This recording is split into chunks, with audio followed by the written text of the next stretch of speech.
কালকে যেহেতু শনিবার ছিল তো নিরামিষ, এবারে রাত্রে ডিনারে কি খাবো। নিরামিষে তো প্রত্যেকটা দিনেই মানে চিন্তা হয়ে যায় যেদিনে নিরামিষ থাকে যে রাত্রে ডিনারে কি খাবো। তো বানিয়ে ফেললাম, বাড়িতে বাঁধাকপি ছিল, বাঁধাকপি দিয়ে বাঁধাকপির পরোটা বানিয়ে ফেললাম। তো রেসিপিটা তোমার এখানে দেখো সমস্ত কি কি লাগছে না লাগছে সমস্ত কিছু আমি কিন্তু মেনশন করে দিয়েছি। তো এই দেখো আমি বাঁধাকপি কেটে একটা গ্রেটারের মাধ্যমে কুচি কুচি করে নিয়েছি। তোমরা চাইলে বটিতেও কিন্তু কুচি করে রাখতে পারো, বাট বটির থেকে এটাতে ভালো হয় বলে আমি এটাতেই কুচি করে রেখেছি। আর তার মধ্যে তোমার একটু আদা কুচিও করে রেখেছিলাম জানো তো। তো এখানে আমি একটু তেলের মধ্যে তোমার হিং, কাঁচা লঙ্কা কুচি আর আদা কুচিটা দিয়ে একটু হলুদ দিয়ে একটু ধনে গুঁড়ো, একটু জিরে গুঁড়ো আর সামান্য একটু চিনি দিয়ে ভালো করে মশলাটা একটু কষিয়ে নিয়ে তারপরে ওই গ্রেট করা বাঁধাকপিটাকে দিয়ে দিলাম। ওটাকে ভালো করে কিন্তু জল ঝরিয়ে রাখবে, হ্যাঁ। আর যদি তোমরা না চাও তাহলে তার আগে তোমরা বাঁধাকপিটাকে ধুয়েও কিন্তু কাটতে পারো বা গ্রেট করতে পারো। তো তারপরে একটা আলুকে সিদ্ধ করে রেখেছিলাম, সেই আলুটাকেও গ্রেট করে রেখে দিলাম। তো ওই গ্রেট করা আলুটাও কিন্তু দিয়ে দিলাম। ওই বাঁধাকপিটা যখন একটু সিদ্ধ হয়ে এলো তখন ওই গ্রেট করা আলুটা দিয়ে দিলাম। তো ভালো করে কষিয়ে কষিয়ে এটাকে পুরটাকে কিন্তু শক্ত করে নিলাম।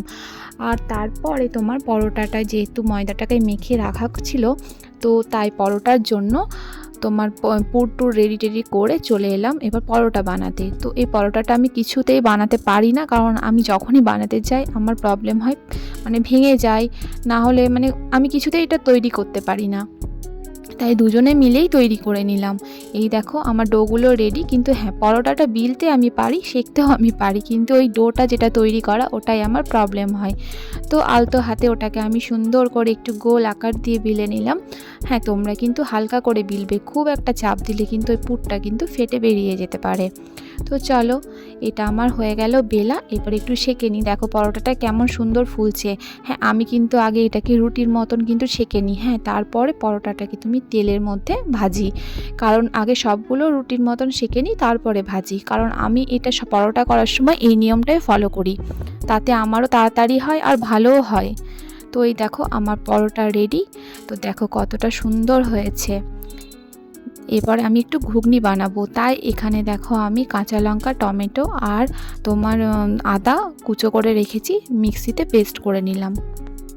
এই দেখো কড়াইতে তোমার সর্ষের তেল দিয়েছি, একটু জিরে দিলাম গোটা আর একটা তেজপাতা দিলাম দুটো মতন। তো এখানে যে পেস্টটা করে রেখেছিলাম সেই পেস্টটা দিয়ে দিলাম, আর এখানে হলুদ, লঙ্কা গুঁড়ো, ধনে গুঁড়ো, জিরে গুঁড়ো, আর কিন্তু কোনো মশলা দিইনি, আর লবণ দিয়েছিলাম আর সামান্য একটু মিষ্টি, ব্যাস এইটুকুই দিয়ে ভালো করে কষিয়ে নিলাম। আর এখানে ভেবেছিলাম আজকে আমি মটর কলাই ঘুগনি করবো, বাট আমি ভুলবশত তোমার মটর কলাইয়ের বদলে কাবলি ছোলা ভিজিয়ে দিয়েছিলাম। তো যখন সিদ্ধ করে করতে গেলাম বা ভিজালাম তখন দেখতে গেছি যে আমি মা ভিজিয়ে দিয়েছি, কি করব, কিছু করার নেই। তো তাই ওটাই করলাম। তো আমার ছেলে যেহেতু আলু ছাড়া খেতে পারে না, তাই একটু আলু সিদ্ধ করে রেখেছিলাম সেটা দিয়ে দিলাম। তো ঠিক আছে ভালো করে কষিয়ে টষিয়ে নিলাম। নেওয়ার পরেই দেখো কাবলি ছোলাটা সিদ্ধ করে রেখেছিলাম ওটা দিয়ে দিলাম, দিয়ে ভালো করে নাড়াচাড়া করে নিলাম একটু, দিয়ে একটু সামান্য জল দিয়ে দিলাম, কারণ একটু ঝোল না করলে খাবো কি দিয়ে। তো চলো ফুটে গেল, চলো নামিয়ে দিলাম, টাটা।